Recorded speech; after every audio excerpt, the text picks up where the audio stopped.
At 6:47 a.m. on a quiet Tuesday, an HOA president named Bethany Kensington Wright made a $2.3 million mistake that would land her in federal prison for 8 years.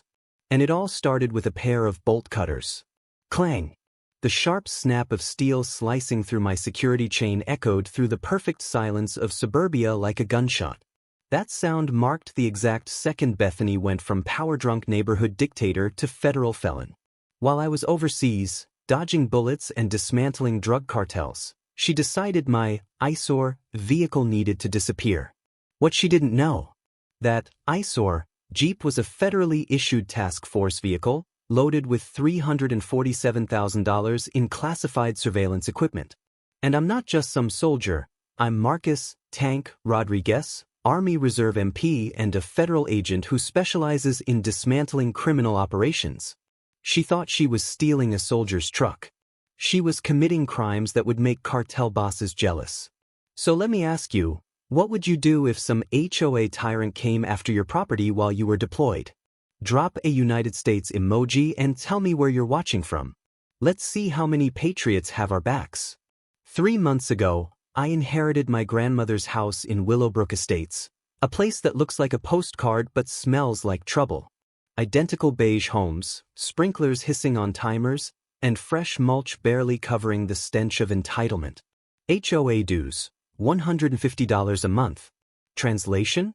Pay a control freak to ruin your life. I plan to rent the house out while deployed. Build equity. Honor Grandma Rose, the woman who raised me after my parents died in a car crash when I was 12. That house still smells like her tortillas and that old Bengali jar she kept in the bathroom. Every creaky floorboard carries a lesson she taught me about right and wrong. Mijo, she used to say, you stand up to bullies, but you do it the right way.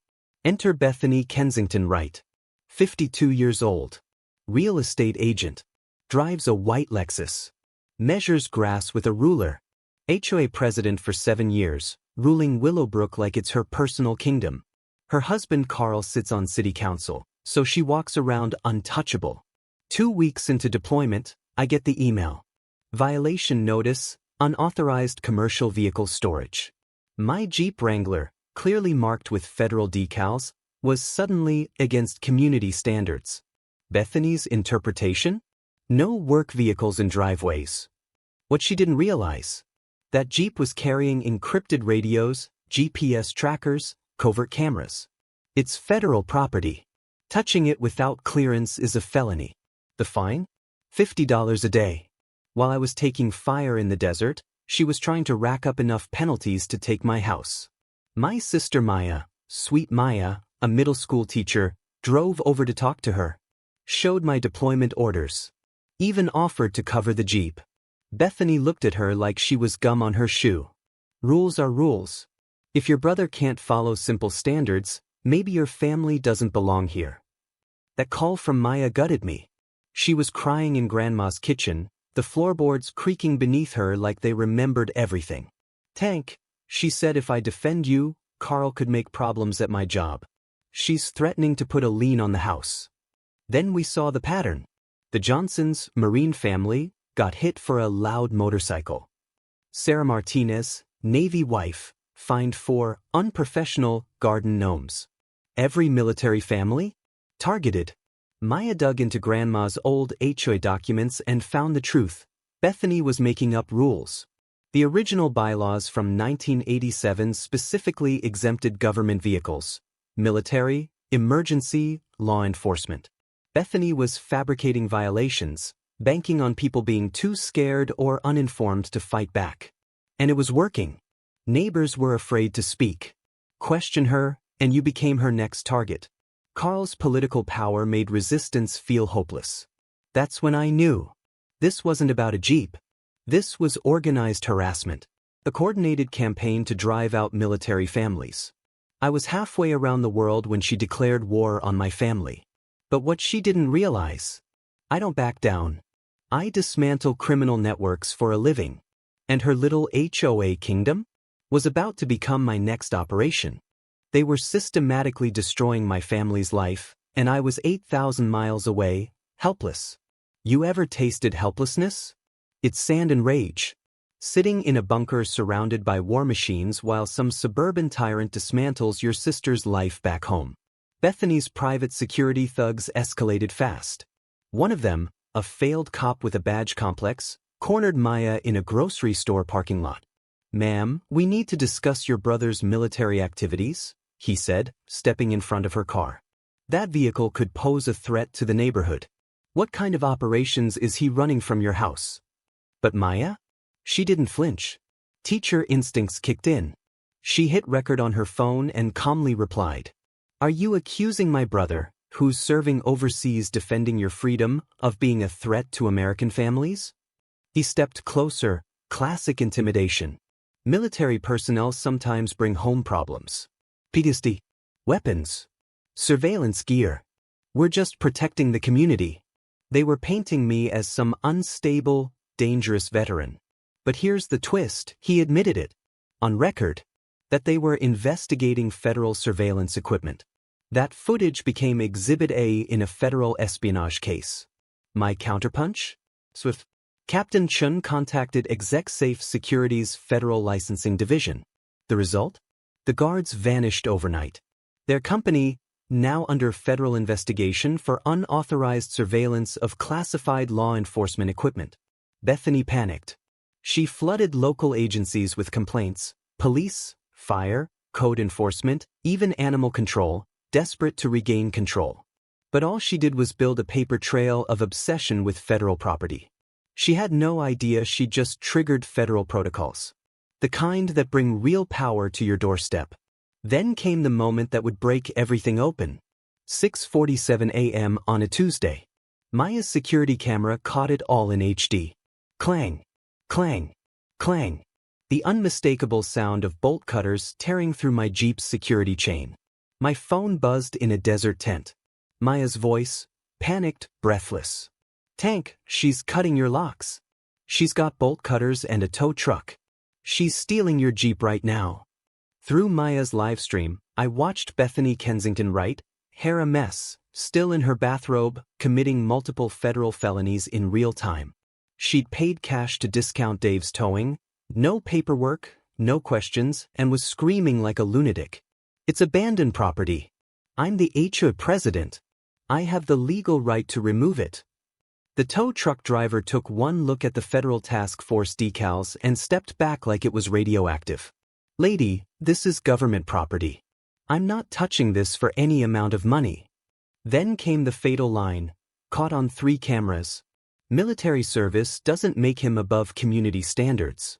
She wasn't just stealing my Jeep. She was burying herself in felony charges. I contacted Captain Chin. Within minutes, emergency protocols were triggered.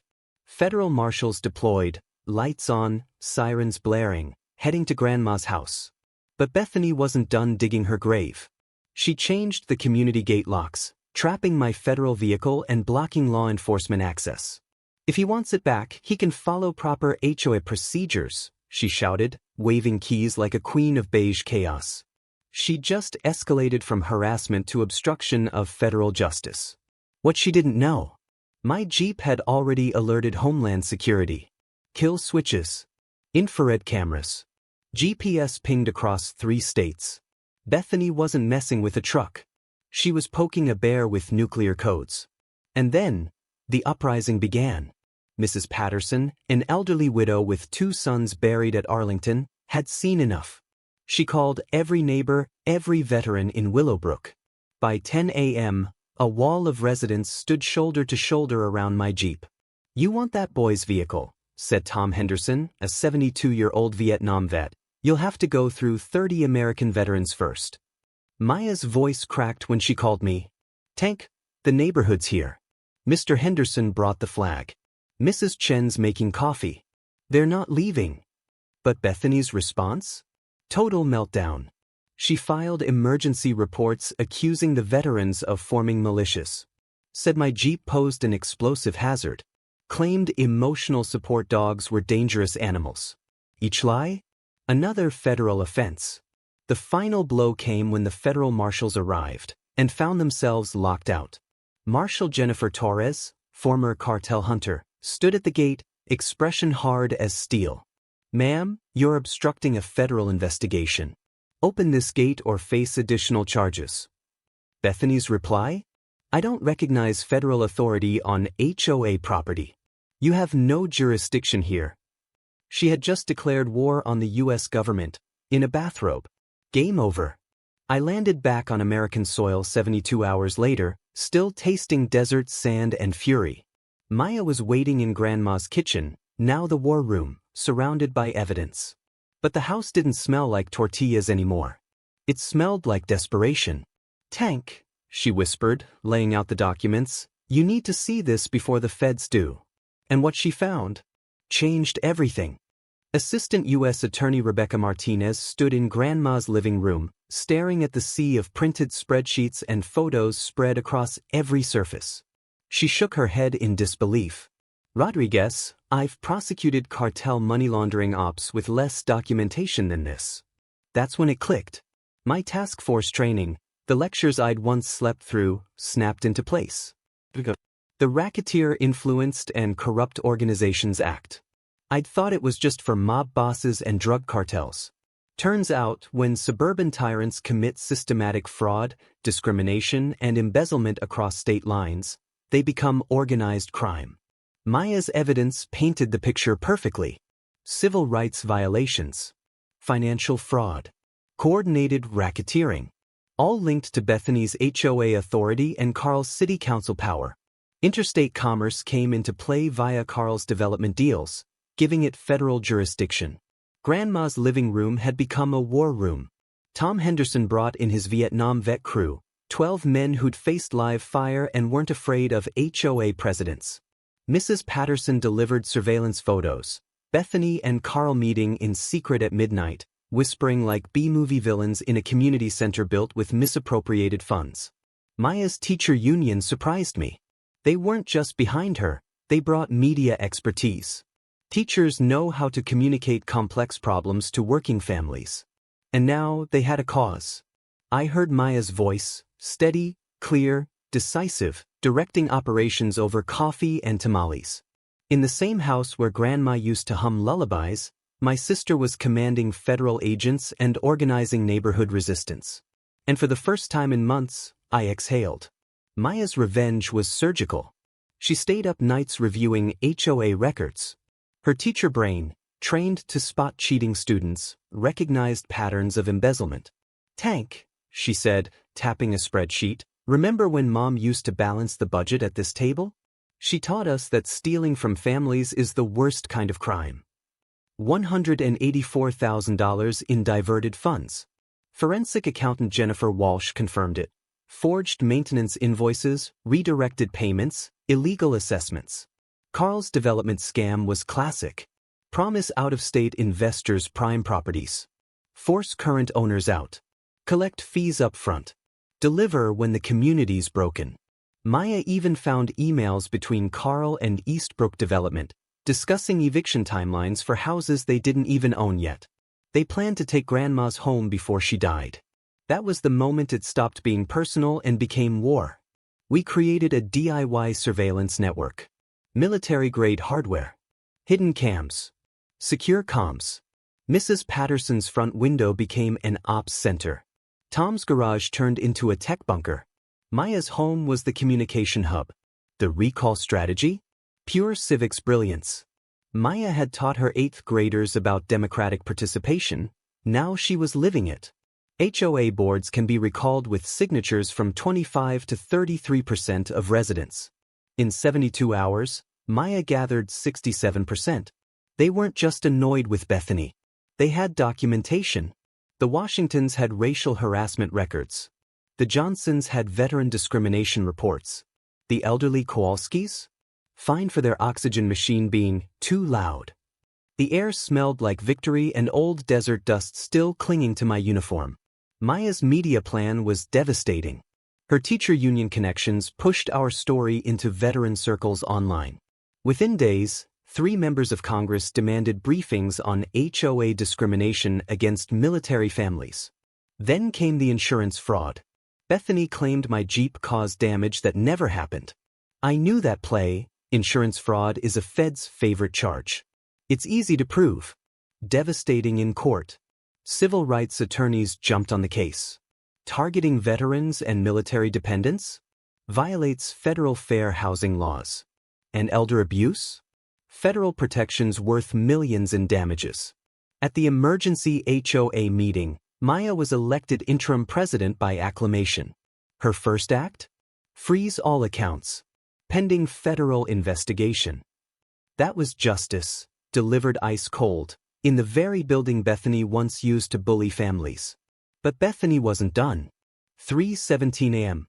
Maya's infrared cameras caught her in the backyard, sweating, frantic, burning HOA financial records behind Grandma's tool shed. The flames reflected in her eyes like something out of a horror movie. "Tank," Maya whispered, watching from her bedroom window, "she's actually destroying evidence in our yard." We had her. Every move was being watched by federal agents. Every shred of evidence logged. But watching her melt down in real time? That was poetic. Then things got personal. Maya's car, vandalized. Tires slashed. Military scum, spray painted in blood-red letters. The sound of broken glass beneath her feet turned my blood to ice. I'd felt this before, in war zones. When the enemy targeted the innocent. But this wasn't Kandahar. This was suburbia. I called Captain Shin. His response? Surgical. Maya, and key witnesses, were placed under quiet federal protection. Not obvious agents. People who blended in. Jogging. Dog walking. Coffee shop lurking. Bethany's stalkers were now being stalked by professionals with arrest powers. The neighborhood rose as one. Tom's veteran patrols walked the block nightly. The sound of combat boots on pavement at 2 a.m. became the new anthem of Willowbrook. Mrs. Patterson's kitchen? Command Central. Cookies and comms. Justice and cinnamon. Then came Carl's downfall. Maya found council meeting recordings. Carl pressuring the police chief to ignore military family complaints. These people bring instability. Their vehicles. Their problems. Their presence affects property values. His voice reeked of entitlement. That audio? Exhibit A in a federal civil rights conspiracy case. Bethany, cornered, got sloppy.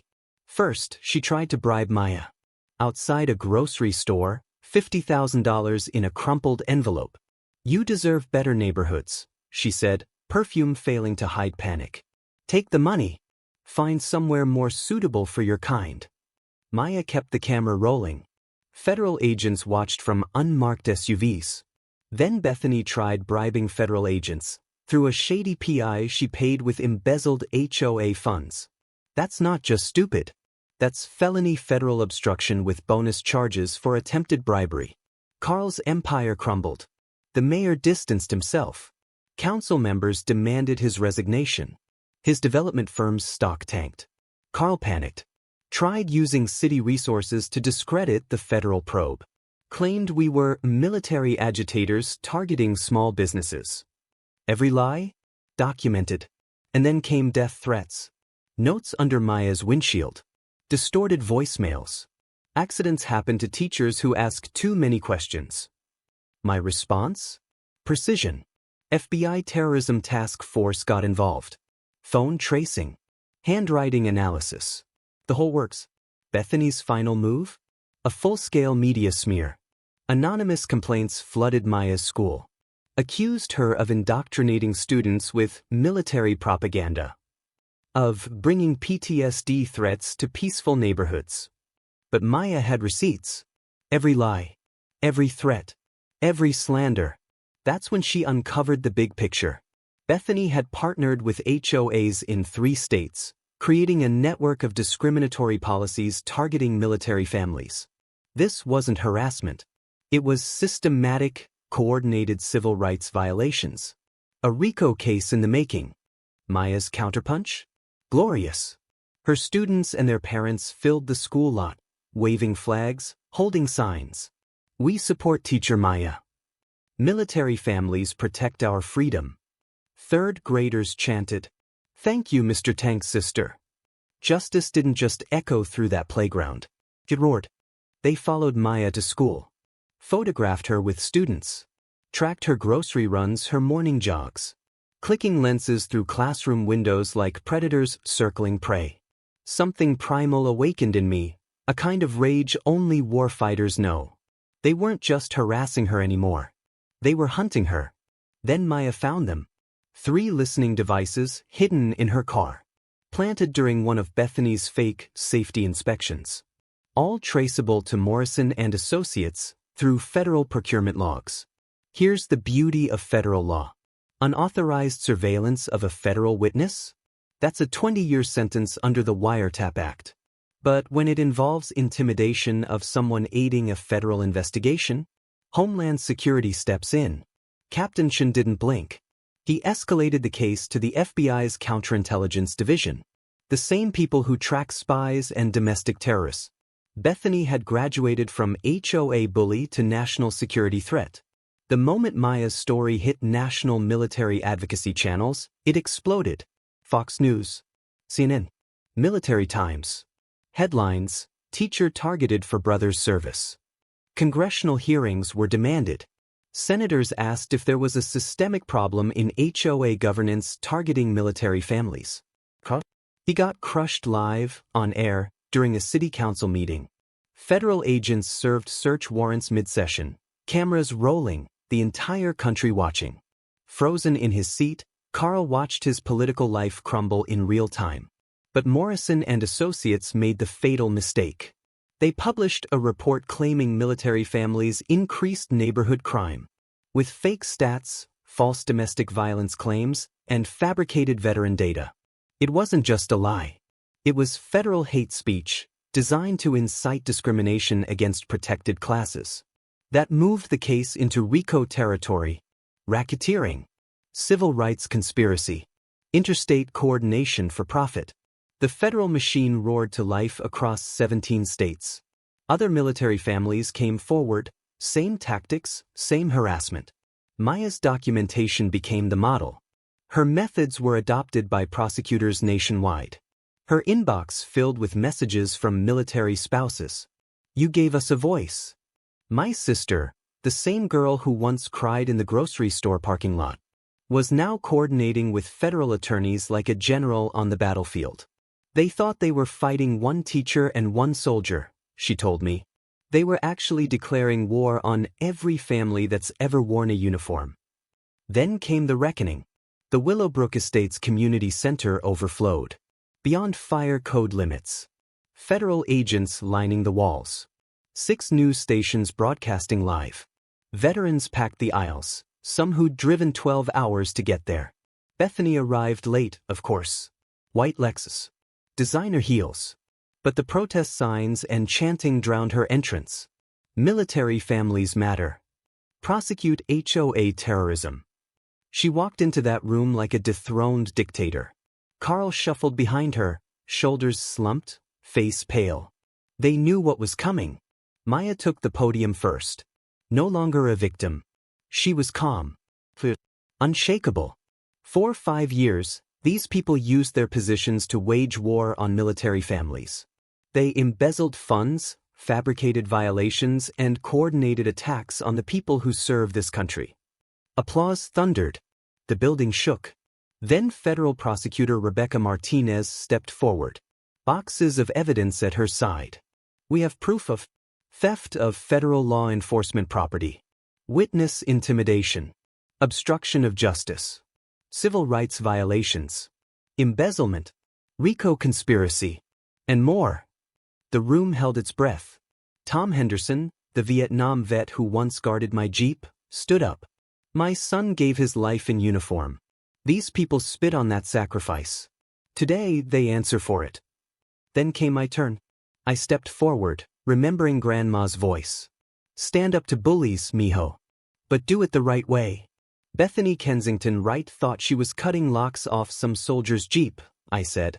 What she actually did was compromise a federal narcotics operation spanning 4 states. Gasps filled the room. That vehicle contained $347,000 in surveillance equipment. She didn't just commit theft. She compromised national security. Bethany's face drained of color. She realized, for the first time, what she'd actually done. But her real crime wasn't stealing my Jeep, I continued. It was waging war on military families, using suburban power to attack the very people who protect her freedom. The crowd erupted. Shouts of, "Lock her up," and "Justice for our heroes," filled the air. Federal Marshal Jennifer Torres approached Bethany with practiced calm. "Bethany Kensington Wright, you are under arrest for theft of federal law enforcement property, civil rights conspiracy, embezzlement, witness intimidation, obstruction of justice." The cuffs clicked. Carl tried sneaking out the back, only to be tackled by agents who saw it coming.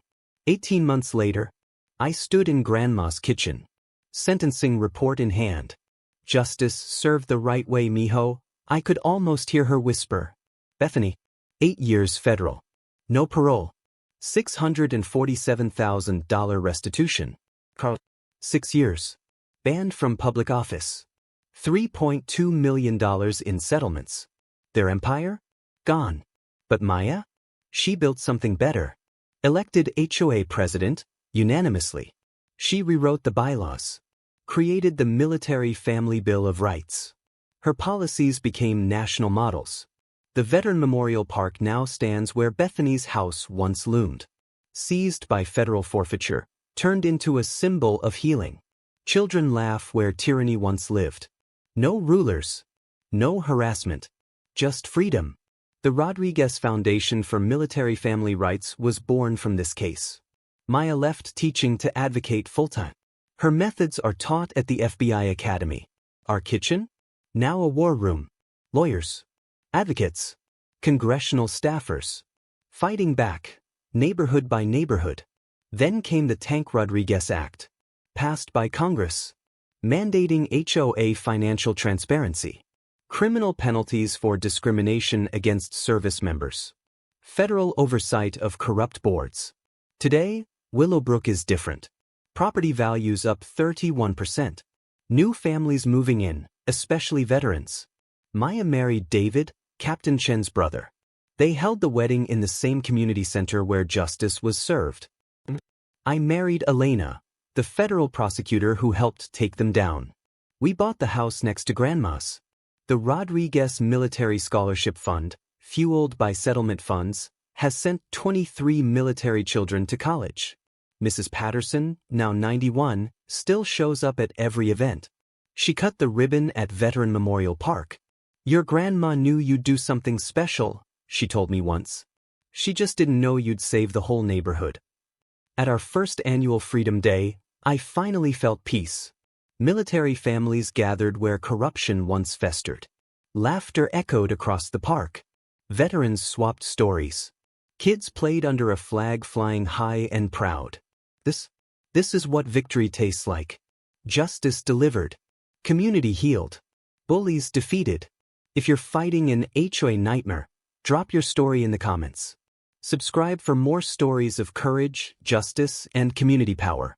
And remember, no HOA stands above the Constitution, and no bully survives when good people organize and fight back.